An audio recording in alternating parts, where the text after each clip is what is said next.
These men are all Freemasons. And these are Freemasons. And so are these. He is a Mason, and so is he. They come from all walks of life, from all businesses and professions. They come from a wide variety of backgrounds and places. But they have one thing in common. They have discovered a fraternity, the Free and Accepted Masons, and they are all brothers. Welcome to Modern Freemasonry, as we give you a glimpse into the fraternity that has affected men's lives for centuries, and why I, and thousands like me, share this special brotherhood. When I first explored this great fraternity, I didn't know much about the rich histories and traditions of Masonry, but I did see the special interactions of the members of the lodge, and saw firsthand what real brotherhood was all about. These guys considered their fellow lodge members as a type of extended family, and I was impressed by the closeness they shared. As I learned more about my fraternity, I knew that my decision to be part of this grand society was one of the best ones that I would make for my personal and professional development. As I began to see how I fit into an organization that has affected the lives of many of our U.S. presidents, starting with George Washington, and includes some of the greatest movers and shakers of the past 300 years, I knew that I would benefit from these rich traditions, the same values and traditions that helped these men become better men, and having the same effect on me today.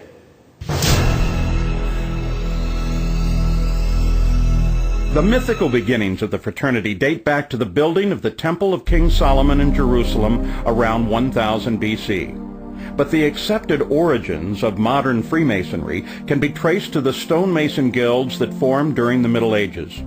The trade secrets of building Gothic cathedrals from massive stones without the use of mortar and with the use of geometry to turn a small drawing into an enormous structure were jealously guarded secrets.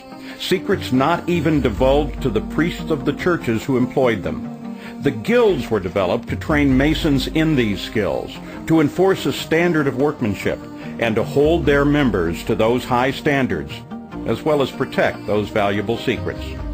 As the Gothic style of architecture lost its popularity and the common people became better educated across Europe, the Masonic guilds lost their reason for existence. But as the Age of Enlightenment dawned, a group of philosophical men saw in Masonry the ideal metaphor for character building in men. Construction of a strong, well-balanced structure, built with the assistance of many like-minded men and dedicated to God, much like the cathedrals of old. By the early 1700s, Freemasonry had changed from a guild of operative masons who actually built buildings to a character-building society of speculative masons, dedicated to taking good men and making them better. The fraternity of Free and Accepted Masons has been an integral part of culture of the civilized world throughout much of recorded history, and part of American society long before the colonists took up arms against the Crown in 1776. Many Americans don't realize that the development of America as a nation is interwoven with Masonic history, an illustration of Masonic traditions and values at work. These ideals of faith, combined with tolerance, charity and responsibility, and belief in the intrinsic goodness and equality of man, were carved into the foundation of our nation by men who first learned to practice them in a lodge. George Washington, Ben Franklin, John Hancock, James McHenry, and James Monroe were Masons. 9 Freemasons signed the Declaration of Independence, and 10 signed the Constitution, and 14 U.S. presidents have been Masons. As a Mason, I've taken advantage of the many benefits of membership, and of course I'm having a lot of fun doing it. I came to realize that my fraternity serves me in a lot of ways, some of which I didn't expect at first. The members of my lodge are not just a collection of brothers who get together on meetings and other functions. They serve as a social outlet, a business network, and mentors for achieving my goals. Masonry has introduced me to business and civic leaders that I otherwise may have never known. These personal connections represent just a slice of the fraternity's benefits. My fellow lodge members are also ready and willing to help me on a personal level, as they will be for you. The fraternity's great mix of ages and backgrounds lends itself to a personal support system, an experienced group of men who help me with challenges they've faced before. And most importantly, my brothers have become lifelong friends in the fraternity experience of a lifetime. Freemasons hold true to a set of timeless values, which makes the fraternity as impacting and relevant today as it has been for centuries. These enduring tenets have helped to guide men's lives, taking good men and helping them become better men by holding true to brotherly love, relief, and truth. These Masonic values are not just empty words on paper. No, to Masons they represent a daily guide for living. These values we hold up to help us to gain a deeper appreciation of becoming better family men, better professionals, and better citizens. The Masonic fraternity also develops leadership abilities among its members.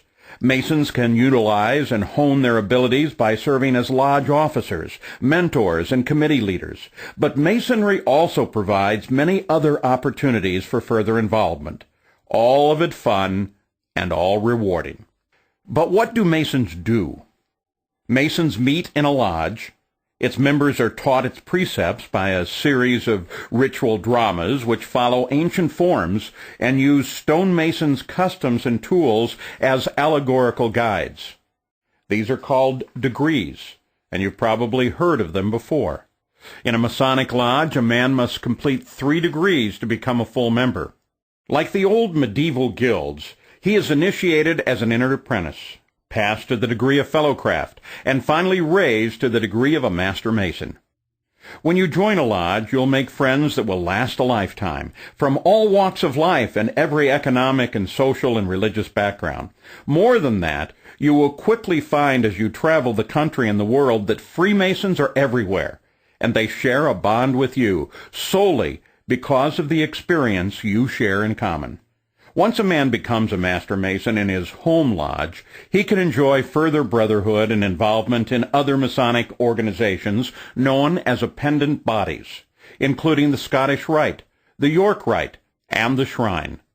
Because Masons are an eclectic mix of men from all walks of life, the other groups have developed over the years to enlarge upon the lodge experience. They offer deeper understanding of involved leadership as well as charitable and philanthropic activity. History, symbolism, charity, personal growth and development, friendships that last a lifetime. It's all part of this incredible worldwide fraternity. To become a Freemason, simply ask for a petition from the person who gave you this DVD. He'll assist you in filling it out and tell you when it will be considered by the lodge. He'll also ask for an initiation fee, and you'll need to give that to him when you complete your petition for membership. I can personally tell you the impact the Masonic fraternity has had on my life, even in the short time that I've been part of it, from forming a support network of caring friends, getting real-life leadership experience, and meeting men from all over who enjoy helping me succeed. And not just any men, men I call my brothers.